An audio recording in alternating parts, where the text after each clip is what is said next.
ಹಗಲಿರುಳು ಬೆರೆತ ನಮ್ಮ ಜೀವನದಲ್ಲಿ ಮನುಷ್ಯನಿಗೆ ಬೇಕಾಗಿರುವಂಥದ್ದು ಏನು ಗೊತ್ತಾ?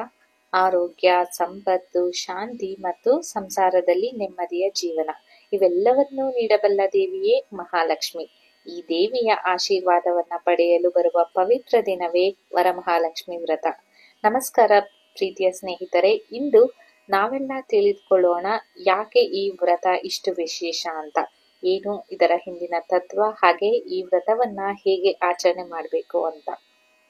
ಈ ಬಾರಿ ಅಂದ್ರೆ 2025ರಲ್ಲಿ ವರಮಹಾಲಕ್ಷ್ಮಿ ವ್ರತವನ್ನ ಆಗಸ್ಟ್ 8 ಶುಕ್ರವಾರದಂದು ಆಚರಣೆ ಮಾಡಲಾಗುತ್ತಿದೆ. ಅಂದರೆ ಪವಿತ್ರತೆಯೂ ಶುಭತೆಯೂ ತುಂಬಿರುವ ಈ ದಿನ ಲಕ್ಷ್ಮಿಯನ್ನ ಭಕ್ತಿಯಿಂದ ಪೂಜಿಸೋಣ. ತಾಯಿ ನೀಡುವ ವರದಾನ ಮಾತ್ರವಲ್ಲದೆ ಆಕೆಯ ದಿವ್ಯ ಸಾನ್ನಿಧ್ಯವನ್ನು ಕೂಡ ನಮಗೆ ಅನುಭವವನ್ನ ತರುವಂತೆ ಮಾಡೋಣ. ಹಾಗಾದ್ರೆ ಯಾರು ಈ ಹಬ್ಬವನ್ನ ಮಾಡಬಹುದು, ಯಾಕೆ ಈ ಹಬ್ಬವನ್ನ ಮಾಡಬೇಕು ಅಂತ ನೋಡೋಣ. ವರ ಅಂತ ಅಂದ್ರೆ ಆಶೀರ್ವಾದ. ಮಹಾಲಕ್ಷ್ಮಿ ಅಂದ್ರೆ ಸಕಲ ಐಶ್ವರ್ಯಗಳ ದೇವಿ. ಆಕೆಯ 8 ರೂಪಗಳೇ ಅಷ್ಟಲಕ್ಷ್ಮಿ. ಅಷ್ಟಲಕ್ಷ್ಮಿಯರು ಅಂತಂದ್ರೆ ಧನಲಕ್ಷ್ಮಿ, ಧಾನ್ಯಲಕ್ಷ್ಮಿ, ರಾಜಲಕ್ಷ್ಮಿ, ವಿಜಯಲಕ್ಷ್ಮಿ, ಸಂತಾನಲಕ್ಷ್ಮಿ, ಧೈರ್ಯಲಕ್ಷ್ಮಿ, ವಿದ್ಯಾಲಕ್ಷ್ಮಿ, ವೈರಾಗ್ಯಲಕ್ಷ್ಮಿ. ಈ ಎಲ್ಲಾ ರೂಪಗಳ ನಮ್ಮ ಬದುಕಿನಲ್ಲಿ ಶ್ರೇಷ್ಠತೆ ತರಬಲ್ಲವು.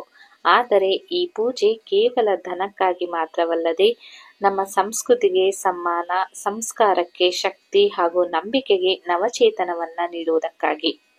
ಇನ್ನ ಈ ವ್ರತದ ಪೂಜೆಯ ವಿಧಾನ ಹೇಗಿರ್ಬೇಕು ಅಂತ ಅಂದ್ರೆ, ಮನೆಯಿಂದ ಮನಸ್ಸಿನವರೆಗೆ ಈ ದಿನ ಒಂದು ಪವಿತ್ರ ಯಾತ್ರೆಯಂತಿದೆ ಅಂತಾನೆ ಹೇಳ್ಬಹುದು.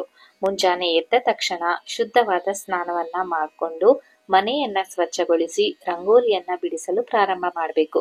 ಕಲಶವನ್ನ ಸಿದ್ಧಪಡಿಸಿ ಅಕ್ಕಿ ಅಥವಾ ನೀರಿನಿಂದ ತುಂಬಿಸಿ ಮಾವಿನ ಎಲೆ ಅಥವಾ ವಿಳಿಯದ ಎಲೆಯನ್ನ ಹಾಕಿ ತೆಂಗಿನಕಾಯಿಯನ್ನ ಇಡಬೇಕಾಗತ್ತೆ. ದೇವಿಯ ಚಿತ್ರ ಅಥವಾ ವಿಗ್ರಹವನ್ನ ಹೂಗಳಿಂದ ಅಲಂಕಾರ ಮಾಡಬೇಕಾಗತ್ತೆ. ಪವಿತ್ರ ದಾರವನ್ನ ಕೈಗೆ ಕಟ್ಟುವುದು ಅಂದ್ರೆ ಕಂಕಣವನ್ನ, ಕುಂಕುಮ ಅರ್ಪಣೆ, ಸ್ನೇಹಿತರ ಮನೆಗೆ ಬಾಗಿನ ಕೊಡೋ ಸಂಪ್ರದಾಯ, ಇವೆಲ್ಲದರ ಹಿಂದೆ ಇರುತ್ತದೆ ಒಂದು ನಿಷ್ಕಪಟ ಭಕ್ತಿ ಅಂತಾನೆ ಹೇಳ್ಬಹುದು.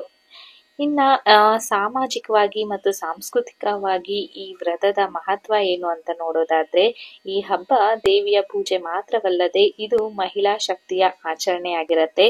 ಸಹೋದರತ್ವದ, ಬಾಂಧವ್ಯದ, ಕುಟುಂಬ ಒಕ್ಕೂಟದ ಒಂದು ಪವಿತ್ರ ಸಂದರ್ಭ ಅಂತಾನೆ ಹೇಳ್ಬಹುದು.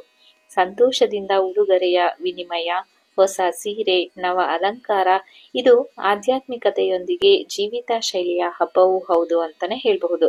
ಇಲ್ಲಿ ಆರಾಧನೆಗೂ ಆಚರಣೆಗೂ ಒಂದೇ ಗಳಿಗೆ. ಆದ್ದರಿಂದಲೇ ಈ ಹಬ್ಬ ಇನ್ನು ಹೆಚ್ಚು ಭಕ್ತಿಯುತವಾಗಿ ನಮ್ಮಲ್ಲಿ ಜೀವಂತವಾಗಿರುತ್ತದೆ. ಈ ನವಯುಗದಲ್ಲಿ ಹಳೆಯ ಪರಂಪರೆ ಇದು ಯಾಕೆ ಅಗತ್ಯ ಅಂತ ನೋಡೋದಾದ್ರೆ, ನಮ್ಮ ಆಧುನಿಕ ಜೀವನದಲ್ಲಿ ನಾವು ಮರೆತಿರುವಂತಹ ಮೌಲ್ಯಗಳನ್ನ ಈ ಹಬ್ಬ ನೆನಪಿಸುತ್ತದೆ. ಕೃತಜ್ಞತೆ, ಸಂಯಮ, ಬಾಳದ ಗೌರವ ಮತ್ತು ಪ್ರೀತಿಯ ಬಲ. ಮನೆಗೆ ದೇವಿಯ ಸ್ವಾಗತ ಮಾಡುವಂತೆ ನಾವು ನಮ್ಮ ಜೀವನದಲ್ಲಿಯೂ ಸಂಪತ್ತು ಮತ್ತು ನೆಮ್ಮದಿಗೆ ಸ್ವಾಗತವನ್ನ ಬಯಸಬೇಕು.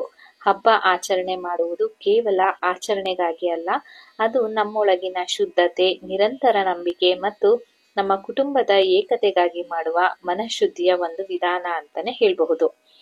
ಇನ್ನ ಹಬ್ಬ ಒಂದು ದಿನದಂತಿಲ್ಲ, ಅದು ಒಂದು ಭಾವನೆಯಾಗಿರತ್ತೆ. ಆಗಸ್ಟ್ 8ರಂದು ನಿಮ್ಮೊಳಗಿನ ನಂಬಿಕೆಗೆ ಬೆಳಕು ಬೆಳಗಲಿ. ನಿಮ್ಮ ಮನೆಯ ದ್ವಾರದಲ್ಲಿ ಹೂಗಳು ರಾರಾಜಿಸುತ್ತಿರಲಿ. ಮನಸ್ಸಿನಲ್ಲಿ ಶಾಂತಿ ಹರಡಿರಲಿ. ಆ ದೇವಿ ನಿಮ್ಮ ಜೀವನದ ಪ್ರತಿಯೊಂದು ಹಂತದಲ್ಲೂ ವರಪ್ರದವಾಗಿರಲಿ. ನೀವು ಮೊದಲನೇ ಬಾರಿಗೆ ಈ ವರ್ಷ ಹಬ್ಬವನ್ನ ಆಚರಣೆ ಮಾಡ್ತಿದ್ರು ಅಥವಾ ವರ್ಷಗಳ ಸಂಪ್ರದಾಯವಿದ್ರು ಸಹ ಯಾವುದೇ ಆಗಿರಲಿ, ಈ ವರ್ಷ ಇದನ್ನ ಒಂದು ಹೊಸ ದೃಷ್ಟಿಯಿಂದ ನೋಡಿ, ಇದು ನಿಮ್ಮ ಮನಸ್ಸಿಗೆ, ಮನೆಯವರಿಗೆ, ಸಮಾಜಕ್ಕೆ ಮತ್ತು ದೇವಿಗೆ ಒಂದು ನಮನವನ್ನ ಸಲ್ಲಿಸುವಂತೆ ಆಗಲಿ. ಈ ವಿಡಿಯೋವನ್ನ ನೀವು ನೋಡಿ ಇಷ್ಟಪಟ್ಟಿದ್ರೆ ಈ ವಿಡಿಯೋಗೆ ಒಂದು ಲೈಕ್ ಕೊಟ್ಟು ಕಮೆಂಟ್ ನಲ್ಲಿ ನಿಮ್ಮ ಅನಿಸಿಕೆ ಅಭಿಪ್ರಾಯಗಳನ್ನ ತಿಳಿಸ್ಕೊಡಿ. ಹಾಗೆ ಬೇರೆಯವ್ರಿಗೂ ಕೂಡ ಈ ವರಮಹಾಲಕ್ಷ್ಮಿಯ ಅಥವಾ ಈ ವ್ರತದ ಒಂದು ವಿಶೇಷತೆಯನ್ನ ತಿಳಿಸ್ಕೊಡಿ, ಶೇರ್ ಮಾಡಿ.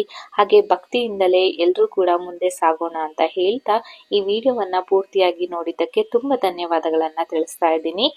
ನಿಮ್ಮ ಜೀವನದಲ್ಲಿ ವರಗಳು ಕೂಡ ಹರಿದು ಬರುವಂತೆ ಆ ದೇವಿ ಮಾಡಲಿ ಅಂತ ಹೇಳ್ತಾ ಈ ವಿಡಿಯೋವನ್ನ ಮುಗಿಸ್ತಾ ಇದ್ದೀನಿ. ಎಲ್ರಿಗೂ ಕೂಡ ನನ್ನ ನಮಸ್ಕಾರಗಳು.